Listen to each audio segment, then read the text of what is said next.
কারণ বাজারে আজকে দেখা যাচ্ছে যে দুই লিটারের সয়াবিন তেলের বোতল এবং 5 লিটারের যে বোতলগুলো আছে সেগুলো মোটামুটি দেখা যাচ্ছে প্রায় প্রত্যেকটি দোকানে। তবে দোকানিরা বলছেন যে এটা স্বাভাবিক সরবরাহ নয়। স্বাভাবিক সময় তাদের কাছে যে পরিমাণ পণ্য আসে, বোতল আসে, সেই পরিমাণ তেল আসেনি কিন্তু তাদের কাছে।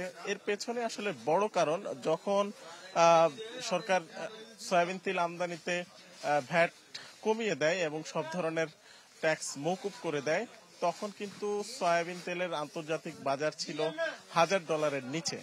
তো ব্যবসায়ীদের পক্ষ থেকে বলা হচ্ছে যে এটা ধীরে ধীরে দামটা বেড়ে এখন প্রায় $1200 উন্নীত হয়েছে, যে কারণে এখন আমদানি খরচ অনেক বেড়ে গেছে।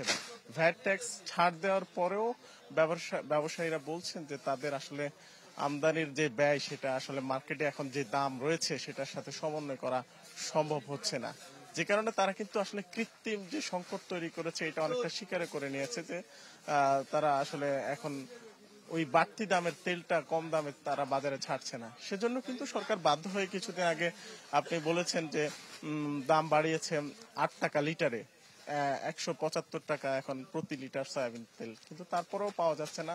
তাদের দাবি এখনো তাদের সেই আন্তর্জাতিক বাজার দরের সাথে আসলে তারা মিলাতে পারছেন না। সেজন্য তো এখানে আসলে সরকারের করণীয় কি এবং সরকারের কোন স্পষ্ট বার্তাও কিন্তু সরকারের পক্ষ থেকে দেওয়া হয়নি, এবং ট্যারিফ কমিশনের পরামর্শেই কিন্তু ভোজ্য তেলের দাম বাড়ানো হয় এবং ভ্যাট ট্যাক্সে ছাড় দেওয়া হয়। কিন্তু এই পরিস্থিতিতে এখন যে বাজারে সরবরাহ ঠিক মতো নেই, সেই ক্ষেত্রে আসলে ট্যারিফ কমিশনের কোনো পরামর্শ আছে কিনা সেটা, অথবা সরকার কি পদক্ষেপ নিচ্ছে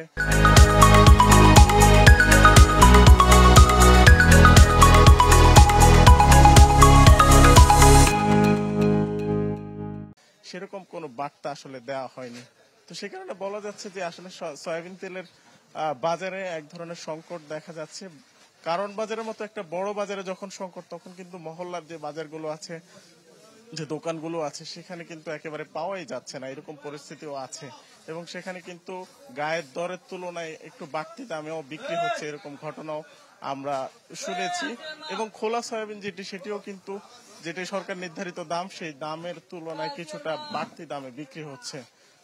তো সয়াবিন তেলের ছিল এই পরিস্থিতি। শরীফ, আপু, আরেকটি বিষয় আপনার কাছে জানতে চাই, অন্যান্য যে পণ্যগুলো রয়েছে যেমন চাল, সবজি, মশলা, এগুলোর দাম এবং সরবরাহ কেমন আপনার মাধ্যমে দর্শকদের জানিয়ে দিতে চাই।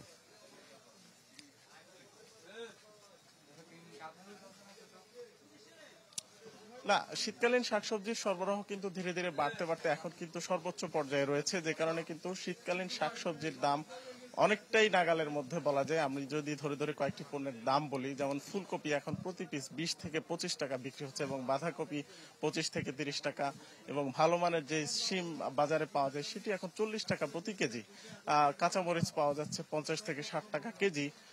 তো সেই হিসাব বলা যাচ্ছে যে শীতকালীন শাকসবজির সরবরাহ বাড়ার কারণে বাজারটা অনেকটাই নিয়ন্ত্রণে চলে এসেছে, এবং সাধারণ মানুষ কিন্তু এখন তাদের স্বাচ্ছন্দ্য মতো অন্তত শাকসবজিটা কিনতে পারছে।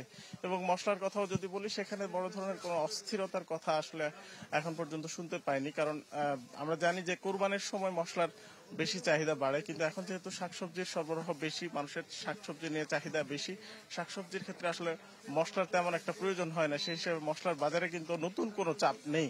তবে আলু এবং পেঁয়াজের দাম যে একটু বাড়তি, সেখানেও কিন্তু একটু সুবাতাস বইছে বলা যাচ্ছে, কারণ নতুন পেঁয়াজ যেহেতু আমাদের উৎপাদিত নতুন পেঁয়াজ বাজারে আসছে, নতুন আলু আসছে। আমি আজকে দেখেছি যে নতুন আলু বিক্রি হচ্ছে 50 থেকে 55 টাকা প্রতি কেজি, এবং পেঁয়াজের দামও তুলনামূলক কমেছে। তো সেই হিসাবে বলা যাচ্ছে যে মশলার বাজার কিংবা শাকসবজির বাজারে তেমন কোনো অস্থিরতা লক্ষ্য করা যাচ্ছে না। সরবরাহ স্বাভাবিক থাকার কারণে অনেকটাই নিয়ন্ত্রণের মধ্যে চলে এসেছে দাম। আপু, ধন্যবাদ আপনাকে আমাদের সাথে যোগ দেওয়ার জন্য।